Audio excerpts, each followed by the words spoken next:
नमस्कार मेरे प्यारे दोस्तों, मैं हूं आपका होस्ट शेफ धीरज। आज इस वीडियो में हम लोग बात करने वाले हैं डेंजरस इलेक्ट्रिक किचन इक्विपमेंट्स के बारे में, जिनसे कि आपकी जान को खतरा भी हो सकता है। हम लोग अपनी आईटी के लिए जाते हैं, जेटी के लिए जाते हैं, इवन हम लोग कॉमी 3 बन जाते हैं, तो हमारा पाला कई सारे ऐसे इक्विपमेंट्स से पड़ता है जो कि हमारी जान भी ले सकते हैं, क्योंकि उसमें इलेक्ट्रिसिटी होती है और वो बहुत ही ज़्यादा शार्प होते हैं। तो इस वीडियो के माध्यम से मैं आपको बताने वाला हूँ कि किन इक्विपमेंट से आपका पाला पड़ सकता है। लगभग मैंने यहाँ पे 6 इक्विपमेंट ले लिए हैं, ताकि आपको एडवांस में ही पता चल जाए कि भैया मुझे उससे क्या सुरक्षा करनी है। और मैंने अपनी लाइफ में कई सारे इंसिडेंट्स देखे हैं जिसमें लोगों की उंगली कटती हुई देखी है, हाथ कटते हुए देखे हैं, और पर ये उन्हीं लोगों की कटती हुई देखी है जो कि मशीन्स को पहले मजाक समझते थे, वो मशीन को सीरियस नहीं लेते थे और उनको लगता था कि ये हमारी फ्रेंड्स हैं। मशीन एक्चुअली में हमारी फ्रेंड्स होती हैं, हमारे काम को दुगुना तिगुना या 4 गुना करती हैं, पर हमको उनका यूज़ सही ढंग से करना चाहिए। अगर हम उनके साथ प्ले करते हैं, खेल करते हैं, तो वो हमारे लिए बहुत ही ज़्यादा नुकसान दे सकती हैं। तो यहाँ सबसे पहले जो मैं इक्विपमेंट ले रहा हूँ वो है मेरा ग्रेविटी स्लाइसर्स।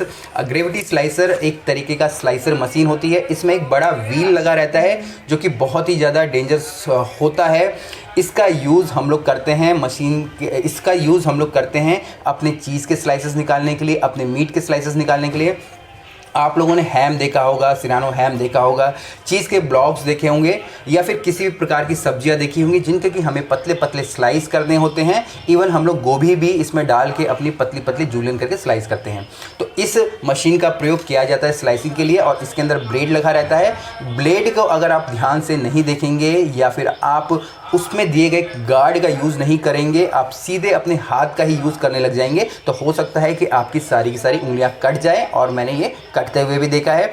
दूसरा, जब हम लोग इसकी क्लीनिंग करते हैं और हम लोग कभी भी इसको जो इलेक्ट्रिक जो प्लग होता है उसको निकालते नहीं हैं, इसको वैसे ही क्लीन करने लग जाते हैं, तब भी ये जो मशीन है, जो ये ब्लेड है, इसका जो पहिया है, व्हील है, वो अचानक से चल पड़ता है, जो कि बहुत ही ज़्यादा डेंजरस है। ये मशीन बहुत ही ज़्यादा भारी होती है, इसलिए ही इसे यहाँ पे ग्रेविटी स्लाइसर भी बोला जाता है। तो जब भी आप इसको यूज़ कर रहे हैं तो ध्यान से रखिएगा, कॉन्सेंट्रेट होकर काम कीजिएगा। दूसरा, यहाँ पे जब भी आप इसे यूज़ करेंगे और यूज़ करने के बाद जो इसका इंडिकेटर होता है, जो पहिए के बीच में जो गैप होता है, वो 1 2 3 जैसे हमारे पंखे के ऊपर आप देखेंगे कि 1 नंबर पे, 2 नंबर पे, 3 नंबर पे, इसमें भी इसी तरीके के हमारे जो स्लाइसेस के साइजेस के लिए इंडिकेटर होता है, उसको वापस से 0 कर देना है और उसको बंद कर देना है। तो यहाँ पे आपको ध्यान रखना है, यहाँ से आपके जो हाथ हैं या उंगलियां हैं वो कट सकती हैं। दूसरी यहाँ पे मशीन है, वो है हमारा बफेलो चॉपर। बफेलो चॉपर के अंदर हम लोग चॉपिंग्स करते हैं। ये छोटे बड़े किसी भी साइज़ में आता है। इसके अंदर ब्लेड अंदर की तरफ होता है, पिक्चर भी मैं यहाँ लगा दूंगा, जो कि एक पहिए की तरह घूमता है। अब जब भी हम लोग सामान डालते हैं, गाजर डाल दिया या किसी भी प्रकार की सब्जियां डाल दी, तो वो इसके अंदर चली जाती हैं और रोटेट होते होते वो अपने आप धीरे धीरे करके छोटे छोटे टुकड़ों में कटने लग जाती है। पर हम लोगों को जब पूरा का पूरा सामान निकालना होता है, और यही हम लोग गलती करते हैं, जब हमें उसके अंदर की जो सामग्री होती है निकालनी होती है, हम चलते हुए में ही उसको धीरे धीरे करके निकालने लग जाते हैं। आप लोगों ने सबने ये किया होगा, इवन हम लोगों ने भी किया था, पर ऐसा नहीं करना चाहिए, क्योंकि धीरे धीरे अगर आप देखेंगे आपका हाथ अंदर जाने लगता है और आपको आदत पड़ने लग जाती है। आपको लगता है कि जो पहिया है या जो फ़ैन है वो बहुत, या जो ब्लेड है, शार्प ब्लेड है, वो काफ़ी दूर पे, पर धीरे धीरे आप देखेंगे आपका हाथ अंदर चला जाएगा और आपकी ये सारी उंगलियां कट सकती हैं। तो जब भी आपको पूरी सामान निकालना है तो प्लीज़ उसे बंद कीजिएगा, इलेक्ट्रिक ऑफ कीजिएगा, प्लग को बाहर निकालिएगा और फिर एक साथ सारा सामान निकाल सकते हैं। चलते हुए में सामान को कभी मत निकालिएगा, ये बहुत ही ज़्यादा डेंजरस हो सकता है। तीसरा यहाँ पे होती है बोन सॉ मशीन। ये मशीन हम लोग हड्डियों को काटने के लिए यूज़ करते हैं।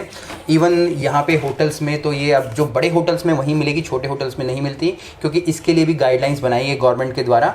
यहाँ पे आपके ब्लेड लगे रहते हैं, जैसे कि आरी के अंदर ब्लेड लगे रहते हैं, और आप हड्डियों को उनके पास ले जाके काटते हैं। बहुत ही ज़्यादा डेंजरस मशीन है। थोड़ी सी भी अगर आपकी नज़र हट जाएगी तो आपका पूरा हाथ कट सकता है। सेम क्लीनिंग के टाइम इलेक्ट्रिसिटी है वो ऑफ़ कर देनी है, प्लग को आउट कर देना है, तब क्लीन करना है। दूसरा, अगर आपको किसी भी प्रकार की शंका है, सुबह है कि भाई मशीन में कुछ भी गड़बड़ी, कभी भी यूज़ ना करें। तीसरा, इसको यूज़ करने के लिए एक स्टील के ग्लव्स आते हैं। स्टील के ग्लव्स पहन के आप उसको यूज़ कर सकते हैं। जैसे मटन के बड़े बड़े टुकड़े होते हैं, वो काटने के लिए इस मशीन का यूज़ किया जाता है।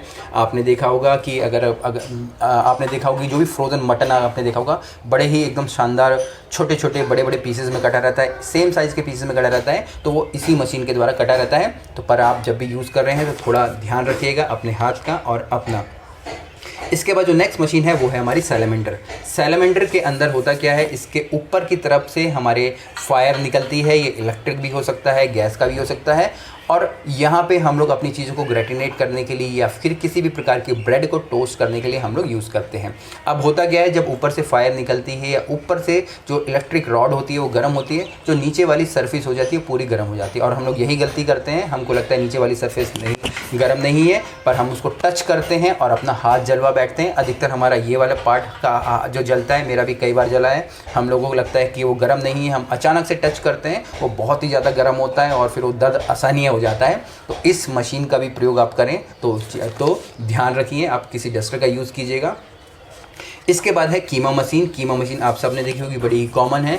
कीमा मशीन के अंदर हमारी उंगलियां कट सकती हैं, स्पेशली जब हम लोग सामान डालते हैं और सामान जब हमारा जो सामान बाहर से कीमा, फ्रंट की तरफ से कीमा नहीं निकलता है तो हम लोग और उसमें दबा दबा के डालने लग जाते हैं, जो भी हमारा मसाला हो गया या हमारा मीट हो गया, पर तब भी सामान नहीं निकलता है। इसमें गलती क्या होती है, हमने जो ब्लेड लगाया होता है वो उल्टा लगाया होता है, या उसके अंदर एक छोटा सा फ़ैन होता है जिसको कि हम लोग ब्लेड बोलते हैं, वो हमने उल्टा लगाया होता है। तो ये 2 गलतियाँ करते हैं और इसके बाद हम ऊपर से कितना भी सामान ठूँस लें वो उसका कीमा निकलेगा ही नहीं। और धीरे धीरे अगर आप देखोगे कि आप अपनी उंगलियाँ डालने लग जाओगे, क्योंकि आपको लगेगा कि भाई जो मेरे को और इसमें सामग्री डालनी है, तब जाके मेरे जो कीमा निकल के आएगा। यहाँ पे हमारे पास एक, आप बोल सकते हैं, एक बेलन जैसा दिया रहता है, हमको उसका यूज़ करना चाहिए, पर अधिकतर हम लोग उसका यूज़ नहीं करते और अपने उंगलियों से ठूसने लग जाते हैं।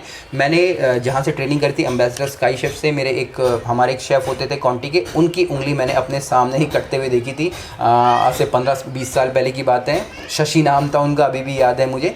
उनकी उंगली मैंने अपने आँखों के आगे कटते हुए देखी थी। तो तब से मुझे ध्यान है कि हमें ऐसा नहीं करना है। जो भी आपके इक्विपमेंट आते हैं, जो भी उनके साथ SOPs आती है, उनका आपको फॉलो करना है। इसके बाद जो सबसे लास्ट है यहाँ पे वो है हमारा टिल्टिंग ब्रेड पैन। आपने देखा होगा, बड़े बड़े पैन्स होते हैं जो कि इलेक्ट्रिक होते हैं या कहीं पे वो मैनुअल भी होते हैं, जिनके के अंदर हम ढेर सारा खाना एक साथ बनाते हैं। मैं पिक्चर यहाँ लगा दूंगा। और ये बड़े ही बड़ी क्वांटिटी में होते हैं। इसमें 200 लीटर, 500 लीटर, 1000 लीटर करीब सामान आ जाता है। हम इनका यूज़ करते हैं और उसके बाद जब हमें इन्हें पलटना होता है, हम अचानक से जो व्हील को घुमाते हैं और व्हील वो इतनी तेज़ी से घूमता है और हम लोग उसके सामने खड़े होते हैं। जब हम लोग सामने खड़े होते हैं तो उसके अंदर जो भी सामग्री होती है वो हमारे ऊपर ही गिर जाती है। तो जब भी आप इसका यूज़ करें, साइड में खड़े हों और धीरे धीरे करके उस टिल्टिंग पैन को टिल्ट करें, ताकि आपका जो सामान है आपके बर्तन में ही गिरे। मैंने बहुत बारी 100 पैकेट के पूरे फ्लोर पे गिरा दिए हैं। गर्म पानी होता है, हमें पता नहीं चलता था। इवन कहीं कहीं पे पहिए जाम हो जाते हैं, लीवर जाम हो जाता है। तो प्लीज़ अगर ऐसी चीज़ें हैं तो थोड़ी सावधानी से काम कीजिएगा, क्योंकि किचन में तो आपको पता है काम करना ही पड़ता है। किसी भी तरीके की सिचुएशन हो, हम लोग काम नहीं रोक सकते या ये नहीं बोल सकते काम नहीं करना है, पर आपको अपनी सुरक्षा का ध्यान भी रखना है, कंपनी की सुरक्षा का भी ध्यान रखना है और फिर जाके काम करना है। तो यही इस वीडियो में मुझे आपको बताना था। उम्मीद करता हूँ आपको ये वीडियो अच्छी लगी होगी। कोई भी नई टॉपिक, ऐसे टॉपिक जहाँ पे आपको, जिसके बारे में आपको कोई आज तक इन्फॉर्मेशन नहीं मिली है, नीचे लिखिएगा, मैं उनके ऊपर वीडियो ज़रूर बनाऊँगा। दूसरा, डिजिटल शेफ़ हब पे ब्लॉग्स का एक मैंने नया वहाँ पे चालू किया है, उसे भी जाके देखिएगा। आपको बहुत सारी नई इन्फॉर्मेशन मिल जाएगी। फिर मिलते हैं एक नई वीडियो में, तब तक के लिए जय हिंद।